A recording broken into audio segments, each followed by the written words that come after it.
Hey guys, we are back on Cooking Blind with Yolanda with another great recipe.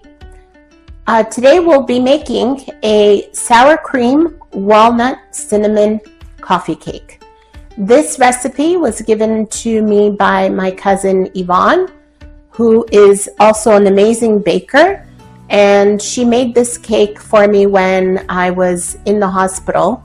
And I remember I had it on my little table beside me, and all the nurses were coming and they were all saying, "What is that incredible smell?"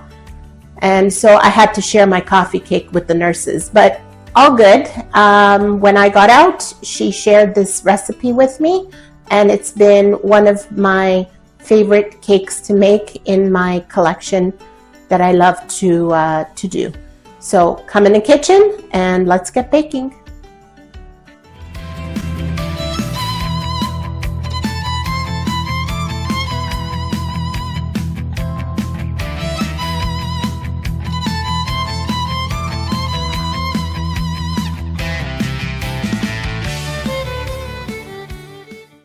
And just before we get going in the kitchen baking, please take a moment, hit that notification bell for notices on any new videos. Share this with all of your friends and family.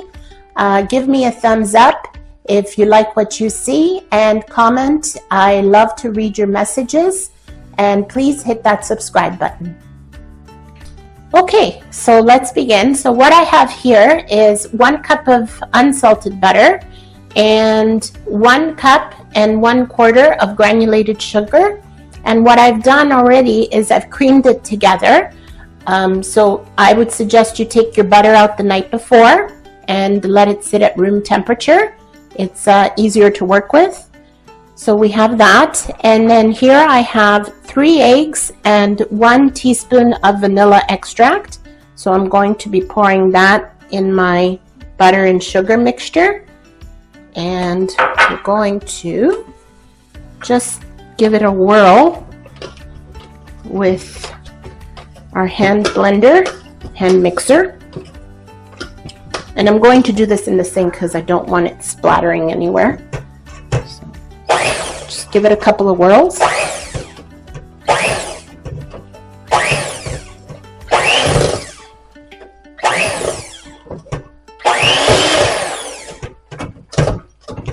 Those.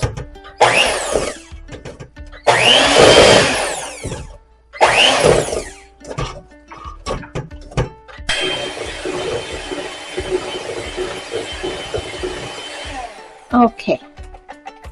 So this is a few minutes of mixing, and you'll see that you'll have a very creamy mixture. Now, the next ingredient will be, I'm getting dirty everything, 1 cup, whoops, we're going to put in 1 cup of sour cream.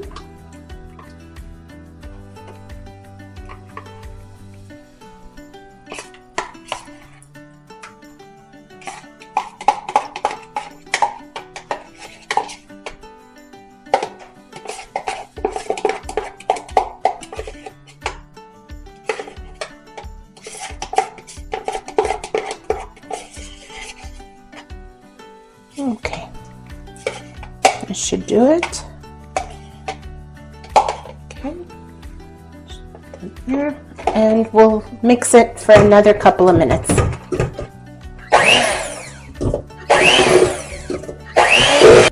At this time, you also want to preheat your oven to 350 degrees Fahrenheit, and we're going to add in all our dry ingredients now.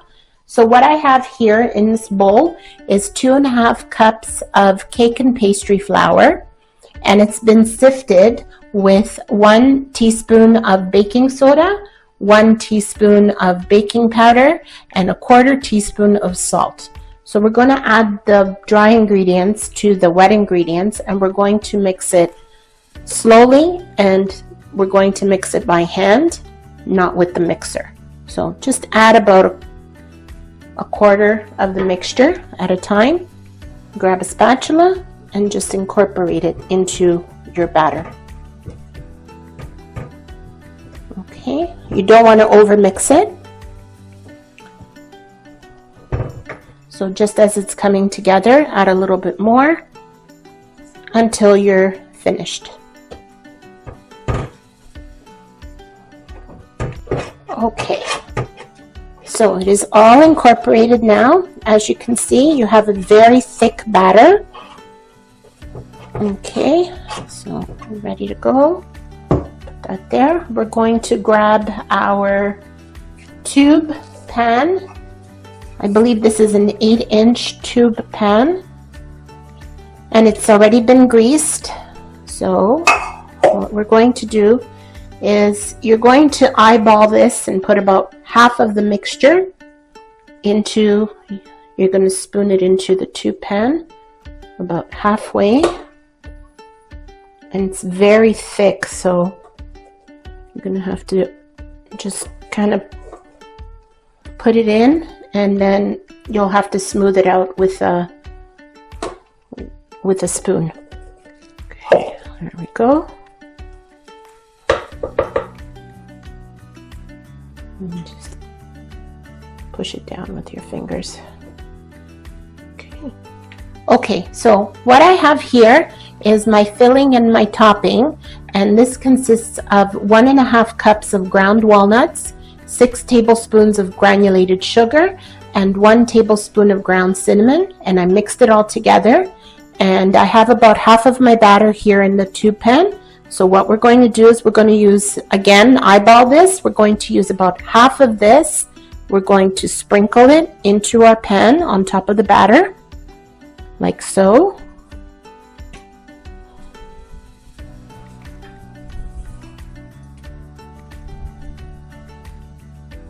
Okay, I think one more should do it.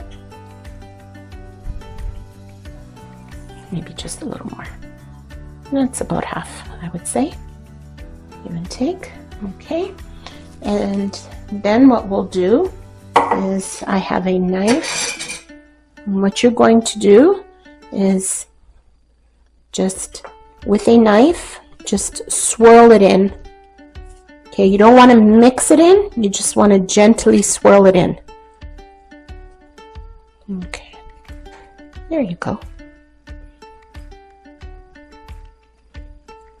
Okay, and then we're going to continue and add the rest of the batter in. Whoops. Okay.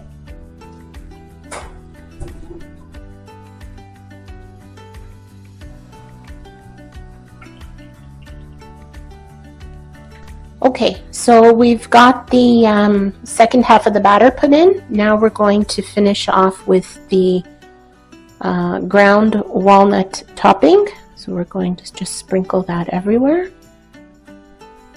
Now you have to be careful, otherwise easy to spill on the outside, and you don't want to do that.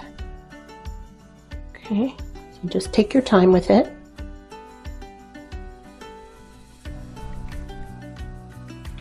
There, so that's all done. Now what you're going to do with your hand, yes, you are going to get a little bit messy.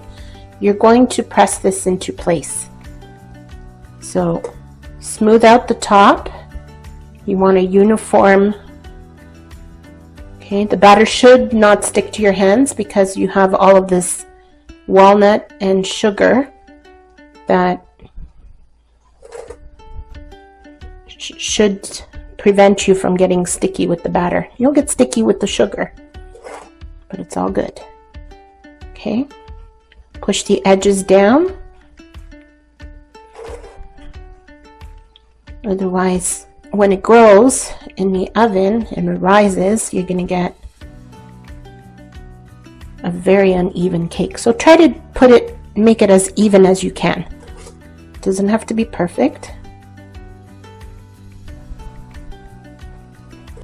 Okay, so our cake is ready to go into the oven. So like I said, the oven is preheated to 350 degrees, and we're just going to put it in the middle rack. And we're going to put a timer on for 60 to 65 minutes, depending on the strength of your oven. Usually I get away with about 62 minutes. Alexa, Alexa, and she's not working, so I will manually put a timer on for 62 minutes. Okay, so our timer is going off. I actually got it to work after we went off the air. So our 1 hour is done. Let's check it out. Try not to burn myself. Crap. Am I allowed to say that? Crap. Okay. Close the oven. Ooh. Alexa, dismiss timer. Okay. And not bad. I think it might need a little bit more time. Let me double check with a toothpick.